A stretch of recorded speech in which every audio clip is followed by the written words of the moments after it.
ما از این شهر غریب بی تفاوت کوچ کردیم،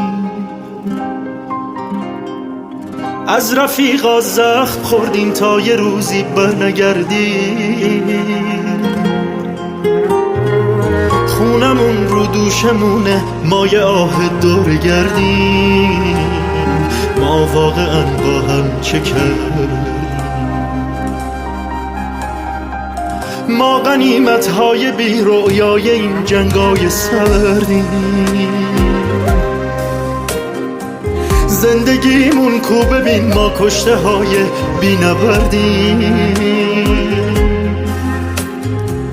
بی خبر از حال هم، آواره دنیای دردیم. ما واقعا با هم چه کردیم؟ تلخ اما با هم نبود.